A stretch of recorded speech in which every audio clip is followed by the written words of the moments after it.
अरे जिस काल में मुसलमान शासक कर रहे थे, मंदिर हर जगह गुरुद्वारा ढाबा रहे थे, उस समय संत पुरुष लोग यही समझा रहे थे, अरे बाहर शक्तियों को क्या तुम ढाबा रहे हो, किसी पूजा गृह में ही क्यों बंद कर रहे हो, जो पूजा गृह के लिए भी लड़ भी रहे हो। उन्हीं संतों ने प्रकट होकर ऊंची बात में समझा रहे थे कि परमात्मा को अपने भीतर से पकड़ो, बाहर से नहीं। बाहर से पकड़ने जाओगे तो हमेशा झगड़ा में ही फंसोगे। जिस समय महामती श्री प्राणनाथ जी ने जगाने की कोशिश किया औरंगजेब को, क्या जाग गया औरंगजेब? नहीं जगा। अगर उस समय महामती साक्षात पूर्ण परमात्मा उस समय जगाने की कोशिश की, वो लोग नहीं जग पाए, क्या इतना आसान है हम लोग जगा लेंगे?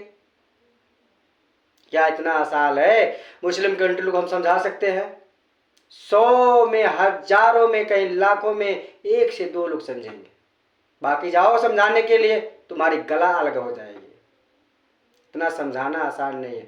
हे सुंदर साथ जी, अपने हिंदू समाज को, अपने हिंदू धर्म को पहले परखना होगा, समझना होगा।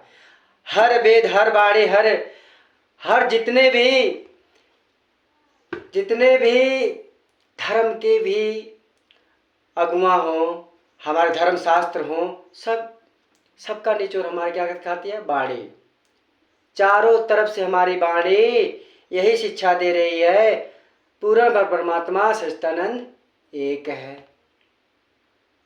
क्या हम मुस्लिम को इतना समझा सकते, जगा सकते? नहीं जगा सकते। क्यों नहीं जगा सकते? क्योंकि हमारे में 33 करोड़ देवी देवताओं का उल्लेख है, सब अलग अलग विख्यात है, जबकि वही सत्य है। क्या सत्य है? पूर्ण परमात्मा एक ही है। तुम दूल्हा मैं दुल्हनी और न जानो बात जी, इसके से सेवा करो सब अंगों साक्षात जी। वो लोग भी यही करते हैं, लेकिन समझाने का तरीका अलग है, समझने का तरीका अलग है। धर्म युद्ध परमेश्वर का करवा रहे हैं, उस कट पड़ने का विचित्र सा लग रहा है।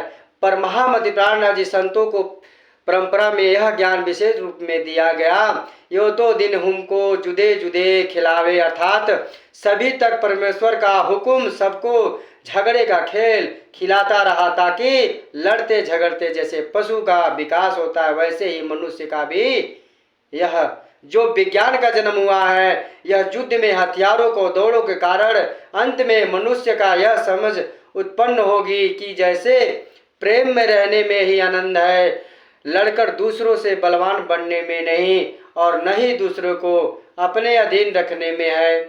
वह प्रेम ही आत्मा परमात्मा को सच्चा स्वरूप है। देवलाय तो प्रभु को याद करने का एक स्थल मात्र है, लेकिन शैतानी अभिमानी मन के मिट्टी के पुतले आदम और उसकी संतानों को नमन करने में ही उसका संस्कार बदलेगा। किसी को अगर बांध सकते, किसी को शिक्षा दे सकते, तो हम लोग प्रेम से देख सकते, लेकिन ऐसे आज कहाँ है? आज प्रेम तो वो है जो ज्यादा करके दिखावा है, लेकिन कहते ना, अरे मुंह में श्याम बगल में छुरी, चारों तरफ है इसकी बोली। आज वही है। जब हमारे भरम चौतरे में भी आज पूजा के लिए, महाआरती के लिए भी बोली लगाई जाती है।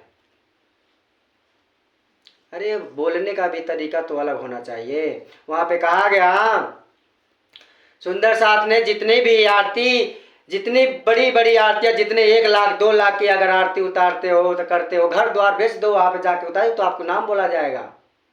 कह रहा जी पैसे से खरीदे जाते हैं, लेकिन यही हो रहा। महाआरती के लिए नाम लिखवाओ और सब पुण्य आप कमाओ, ऐसा बोली लगता है। वहां पे महाराज या पुजारी द्वारा माइक में अनाउंस की जाती है, सब पुण्य उन्हीं लोग को मिलेगा जो पैसे का 50,000 लाख का 20,000 जो भी है, जो महाआरती उतारता है उन लोग को। बाकी तो सब ऐसे ही देखने जाते हैं, बाकी तो सब है ऐसे देखने। अब क्या कहेंगे इसको? बोलो श्री प्राणनाथ प्यारे की जय। आगे कुछ चौपाइया दूसरा कुछ पढ़ते हैं, सुनाते हैं आप लोगों को।